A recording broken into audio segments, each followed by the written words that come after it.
Assalamu alaikum wa rahmatullahi wa barakatuh. Well, since I have embraced Islam, Alhamdulillah, जिन जिन लोगों को पता लगता गया and they were so curious to know why I chose Islam. और बाज़ दफ़ा मैं बहुत सही जवाब देती थी और बाज़ दफ़ा मैं शायद क्लियर नहीं होती थी। उसकी वजह ये है because for me Islam is not something I can express in words. I can not express it in words कि मुझे कैसे महसूस होता है why I chose Islam. For me it's an emotion, it's a feeling जो मैं सिर्फ अल्फाजों में ही बयान नहीं कर सकती, मैं उसको महसूस कर सकती हूँ।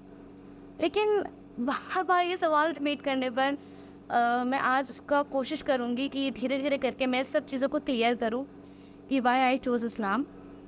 इसके बहुत सारे स्टेजेस, बहुत सारे फेजेस हैं, इंसिडेंट्स हैं, स्टोरीज़ हैं, रीजंस हैं, लॉजिक्स हैं, बहुत कुछ है।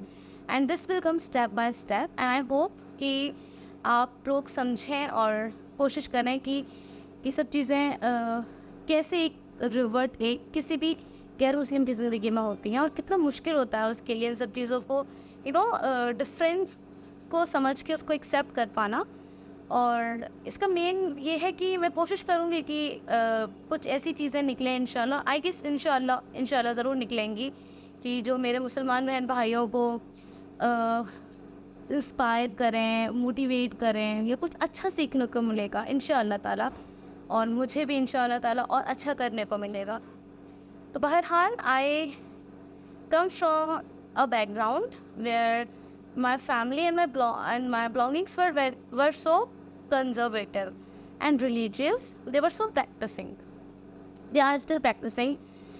And मैं जो थी तो मेरे अंदर बचपन से ये फीचर इनबिल्ट था कि for me religion is the most important part of my life, of my identity. मतलब दीन या जो जिस रिलीजन को मैं फॉलो कर रही हूँ वही मेरी पूरी शख्सियत का फुल स्टॉप। और उसको डिफेंड करने के लिए, उसको प्रोटेक्ट करने के लिए I can go to any extreme. तो मेरे लिए हमेशा से ये चीज़ बहुत आसान थी कि अगर मैं किसी दीन को फॉलो कर रही हूँ तो उसकी नॉलेज मेरे पास होना, उसके सारे गुड पॉइंट्स मेरे पास होना ज़रूरी होना चाहिए। अच्छा, हमेशा से प्रैक्टिस करते थे तो ये चीज़ कभी क्वेश्चन नहीं हुई कि क्यों, because may be you can say कि शायद मुझे इस तरीके से पैम्पर या ब्रॉट अप किया गया था कि मैंने जब कभी क्वेरीज करने की कोशिश की तो शायद एहतराम की वजह से या इज़्ज़त की वजह से या मोहब्बत की वजह से मैंने ज़्यादा क्वेश्चंस नहीं किए मेरी फैमिली से। बट स्टिल जब मैं क्वेश्चंस करती थी तो मुझे कभी लॉजिकल एक्सप्लेनेशन नहीं मिलता था कि व्हाई दिस सो। और हमेशा से मेरी फैमिली ने ये भी कोशिश की कि मेरा कभी कोई मुस्लिम फ्रेंड ना हो, फीमेल मेल कुलीग ना हो। और इवन मुझे याद है कि I was so scared of Muslims कि अगर कि अगर सामने से कोई सफ़ेद कुर्ता पायजामे में और नमाज की टोपी लगा के कोई आदमी आ रहा होता तो मैं अपना रास्ता बदल देती थी। या कोई औरत बुर्का निकाब में जा रही है तो उन ख़वातीन को देखकर मैं डर जाती थी, सहम जाती थी कि मतलब कौन है ये, ऐसे क्यों हैं, इनके इरादे क्या हैं। और because the kind of hatred, manipulation या द फियर जो मुझे मिला था तो वो जायज़ था कि मैं मुस्लिम से या अब मेरी कम्युनिटी जो है उसके लिए मैं बहुत डरती थी। बट अल्हम्दुलिल्लाह जब हिदायत मिलती है तो जो आपके सारे डर होते हैं ना, जो आप इतने 20, 21, 22 साल में आप इकट्ठा करते हो, वो ऐसे धुल जाते हैं जैसे कि कभी एग्जिस्ट ही नहीं करते थे अल्हम्दुलिल्लाह। सो उसका फिर ये हुआ कि मेरे साथ ना मुझे कभी ज़रूरत नहीं पड़ी कि मेरे किसी कुलीग, किसी दोस्त के ज़रिए मैंने इस्लाम सीखा हो, किसी के भी नहीं। इस्लाम मेरे सामने खुद ब खुद खुलता गया अल्हम्दुलिल्लाह। और क्योंकि मैं हमेशा से क्यूरियस कौन हूँ तो बहुत क्वेश्चंस थे मेरे और इस्लाम ने उन सबके आंसर दिए। जो सबसे मेन इम्पॉर्टेंट क्वेश्चन था मेरा वो ये होता था कि why do we need to worship many gods, कि एक से सिर्फ एक काफ़ी क्यों नहीं होता हमारे लिए, सिर्फ एक से क्यों नहीं मांग सकते हैं। क्या एक के पास इतनी पावर नहीं है कि वो सब कुछ देख सके, सब कुछ कर सके? तो उसका लॉजिक नहीं मिलता था और उसकी बहुत सारी स्टोरीज़ मिलती थी, इंसिडेंट्स और इवेंट्स मिलते थे, लेकिन एक रीज़न नहीं मिलता था कि इतने सारे क्यों हैं, एक क्यों नहीं है।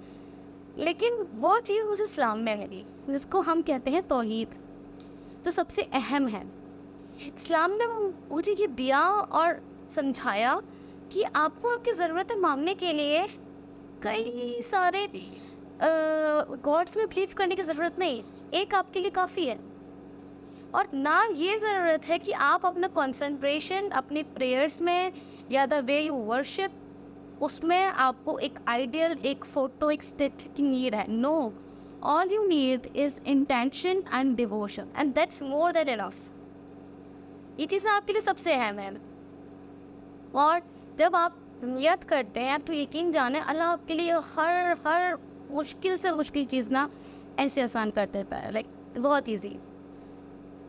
और तौहीद में मैंने ये समझा कि आपको अल्लाह को देखने के, अल्लाह को समझने के कई सारे इंसिडेंट्स, कई सारे नाम मिलते हैं, और वो सारे नाम जो है ना, वो हर एक फॉर्म, हर एक रीज़न के साथ है।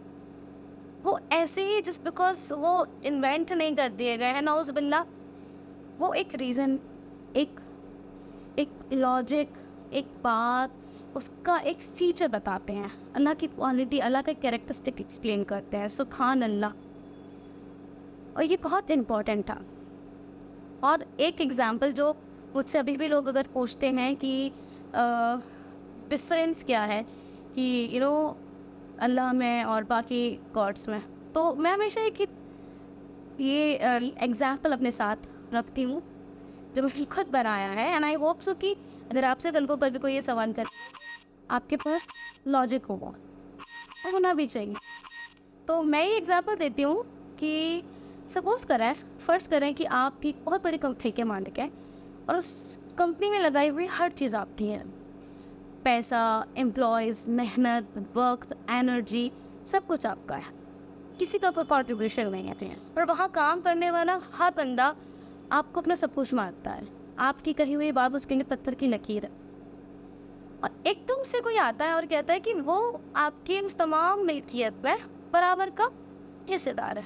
क्या बर्दाश्त कर पाएंगे? नहीं।